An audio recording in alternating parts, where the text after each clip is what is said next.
Hi, I'm Mark and I'm passionate about English. I hope you are. Okay, so, this is Tina.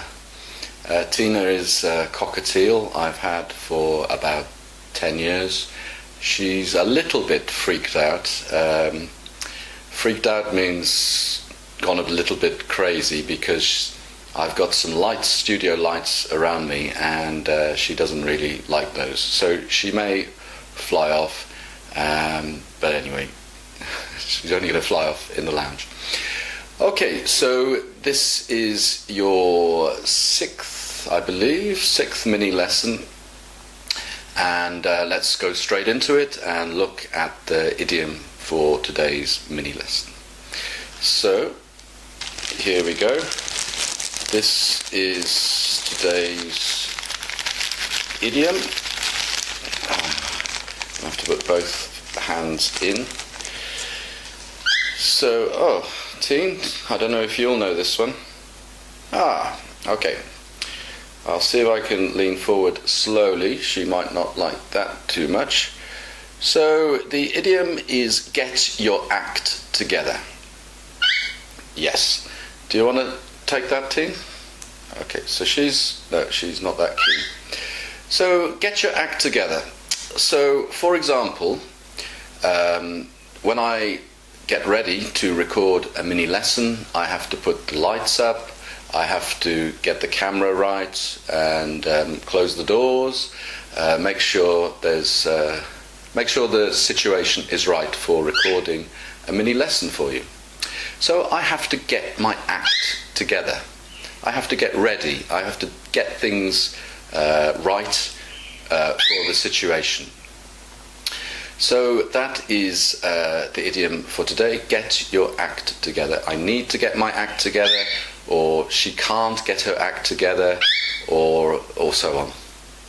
Okay, so let's have a look at a phrasal verb. I don't know.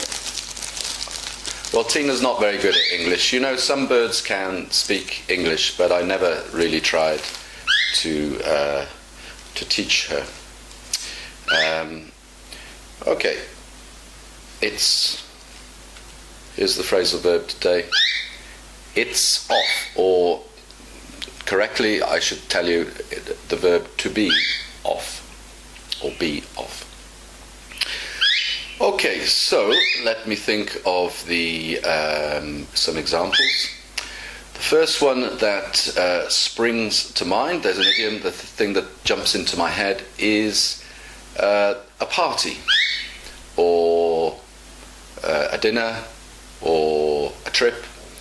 If you say, maybe you telephone your friend and say, I'm really sorry, but the party is off, or the party's off.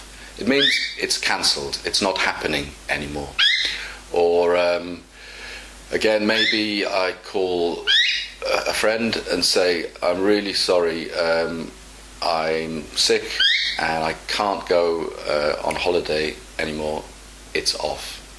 Of course the other person or people might go on holiday without me, but for me it's off.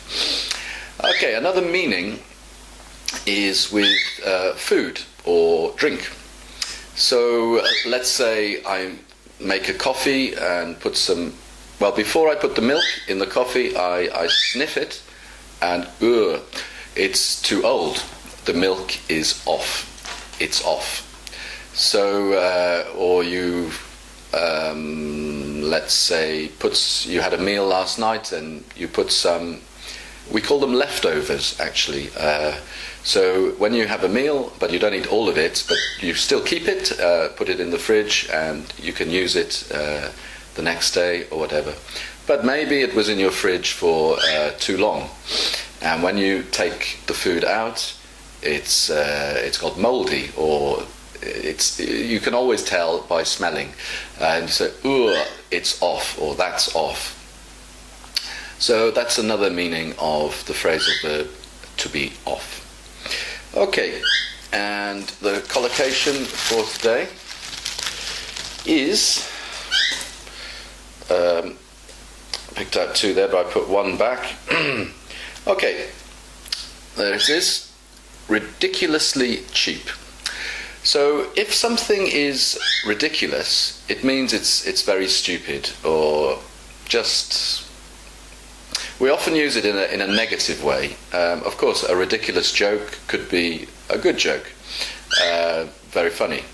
But often we mean it negatively. So the film was ridiculous, or the book was ridiculous. It means it didn't seem very real. It just wasn't very good. But when we use ridiculously with cheap, it actually means it was very, very, very cheap. And I can say, I always like to tell you about my courses beginning in September, passionateaboutenglish.com. I can say to you, they are ridiculously cheap. £25 for 3 months. A long weekly lesson, about 3 hours each week. So if something is ridiculously cheap, it means very, very cheap. Okay, that's your collocation.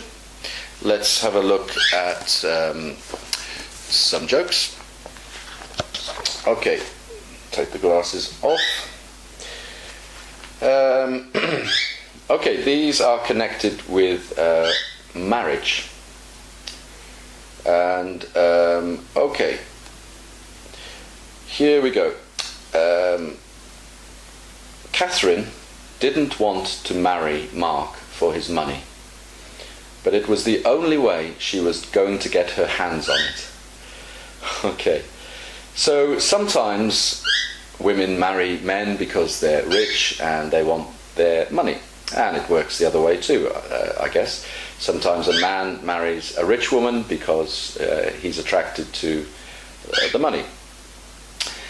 Okay, so Catherine didn't want to marry Mark for his money, but it was the only way she was going to get her hands on it.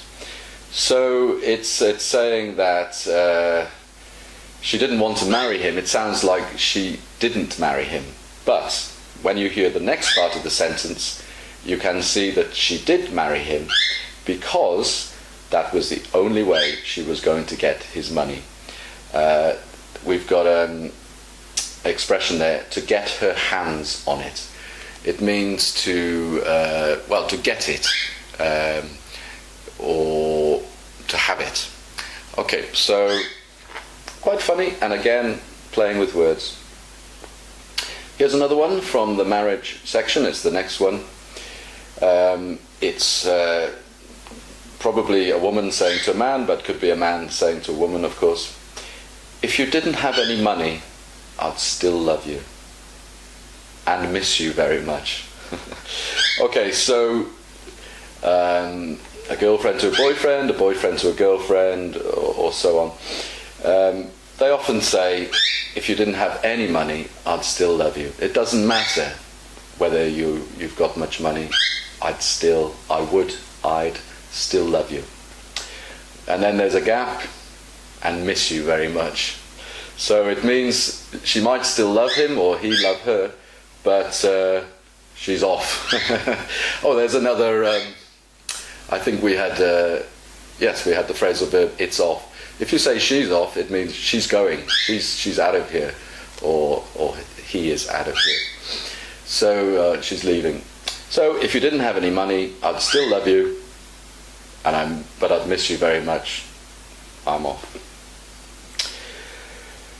Okay, and one more from the marriage section. This is again a wife to a husband, or a husband to a wife. Kind of with the stereotype, it's the wife talking to the husband. Before we were married, we had something wonderful and special. What happened to it?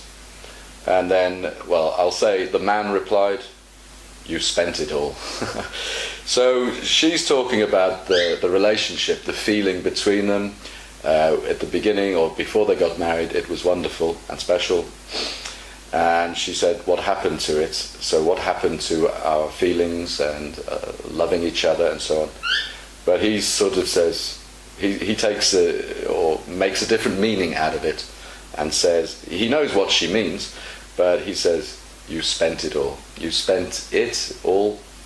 It is, of course, the money. So he's saying the money that he had was wonderful and special. So that is the end of the mini lesson for today. I hope you enjoyed it. I hope you learned something. And Tina will come here and say goodbye to you. Let's get a bit of a close-up, Tina. There she is. She's beautiful. And she does like to have a tickle. But because she's a bit freaked out by the lights, she's not in the mood. When I say a tickle, she puts her head down and lets me play with it and stroke it, and she loves that. Now, the reason I introducing you to Tina and wearing a wig in another mini lesson, or introduced you to Biscotto, is I really want to encourage you to share these mini lessons with your friends through Facebook or YouTube, or even email the lessons. Obviously, the more people that see them, the more chance they'll be interested and sign up to my lessons. And up till now, I've been recording the lessons sitting here in my lounge on my sofa. But I will also start recording the mini lessons in other places to make it a little bit more interesting. So, thank you for watching, and look forward to seeing you in the next mini lesson. And I don't know if Tina give me a little kiss? Not really.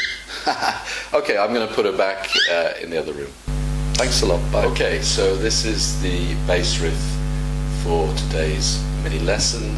Give you the chance to win the first 3 months of my English, the first 3-month English course. You can find out more at passionateboutenglish.com, and if you can name the song and the artist that the bass riff is from for each mini lesson in June, you will have a chance to win that first course. Okay, and it's a little bit of fun anyway. So this is a very easy for me to play. It's only 3 notes, but again, when you hear it, well, some of you will instantly recognize it. So here we go.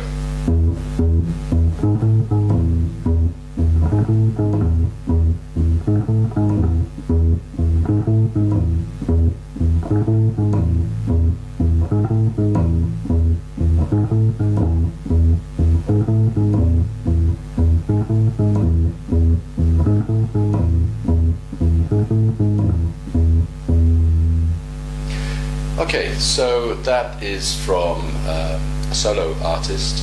Solo means, well, of course he played in a band, but he was known by just his name. And he's just had a new CD out recently after some years of not releasing any music. And he's released so many wonderful albums and CDs.